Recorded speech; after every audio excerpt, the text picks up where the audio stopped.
Pour ma part, j'ai compris le fonctionnement du système, ne vous inquiétez pas. En revanche, je considère que la viabilité économique étant un des critères d'attribution des autorisations d'émettre, ça m'intéresse de savoir pourquoi vous n'avez pas été, pour l'instant, où ces chaînes n'ont pas encore été rentables, puisque c'était un des critères de l'attribution. Roch-Olivier Mestre nous l'a dit. L'autorité peut aussi décider de rejeter un dossier ab initio si le candidat ne fournit pas à ses yeux de garanties suffisantes sur la viabilité économique du service. Donc voilà, vous avez le sens de ma question et il est transparent. Vous nous avez expliqué que vous respectiez et vous alliez même au-delà bien souvent de certaines de vos obligations, dont acte, félicitations. En revanche, il y a tout un nombre de sujets vis-à-vis desquels vous n'avez pas respecté vos obligations ou les chaînes du groupe n'ont pas respecté leurs obligations. J'ai la liste des rappels à l'ordre du CSA et de l'ARCOM, il y en a plus de 50. Ça place les chaînes du groupe Canal dans une situation particulière. Vous êtes les plus rappelés à l'ordre par l'ARCOM. À votre avis, pourquoi? Je vais laisser mes collègues répondre en partie, mais un des sujets, c'est le volume. On parle de chaîne C8 notamment, qui a le plus de direct, c'est même son projet d'origine. Le cas de CNews, c'est 8700 heures de direct par an. Donc, une des premières réponses à ça, c'est le volume, tout simplement, d'antennes et de travail que ça nécessite et qui peut conduire à des erreurs, à des maladresses ou parfois à des règlements qui changent. Et voilà. Je vais laisser mes collègues. Je crois aussi qu'il faut essayer de serrer, de serrer les sujets. Et s'agissant de C8 comme de CNews, le nombre de sanctions est relativement limité quand on les prend au cas par cas. C'est-à-dire qu'on fait état d'une trentaine, me semble-t-il, vous avez dit, de rappels à l'ordre. Je crois qu'il faut ramener ça au nombre de sanctions.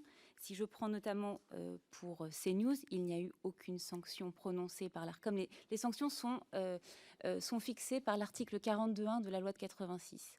Si l'on prend textuellement ce texte, il n'y a pas eu de sanction prononcée par l'ARCOM en 2023 pour CNews.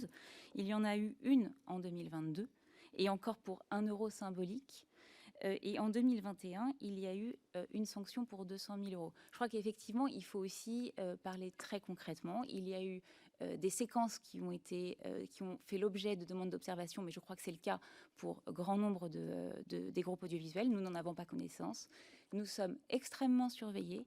S'agissant des sanctions, les sanctions financières sont in fine relativement peu élevées en leur nombre. Voilà. Alors,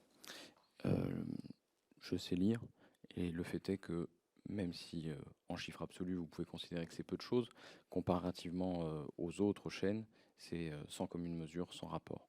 Donc la commission appréciera. Comment se passe la procédure lorsque l'ARCOM notifie une décision à une chaîne du groupe? Comment en êtes-vous informé? Est-ce que vous êtes la personne informée, Monsieur Saada, en premier? Est-ce que c'est à vous que s'adresse l'ARCOM? Est-ce que c'est aux directions de chaîne? Alors, si je reprends toute la genèse d'une procédure de sanction, ça commence souvent par une demande d'observation à laquelle nous répondons. C'est un processus qui est contradictoire. Le rapporteur indépendant peut ensuite être nommé en fonction de l'ouverture de cette procédure de sanction.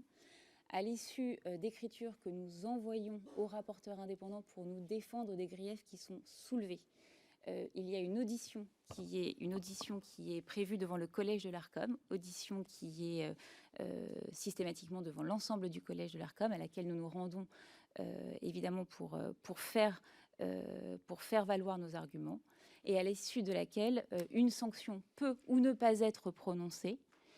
Et cette sanction nous est notifiée par une lettre recommandée que nous recevons à la direction de Canal, évidemment à l'adresse de M. Saada. Voilà. Alors, qu'est-ce qui se met en marche quand vous recevez un courrier comme celui-là? Est-ce que vous passez un coup de fil, vous appelez qui? Une société de production? Comment ça se passe?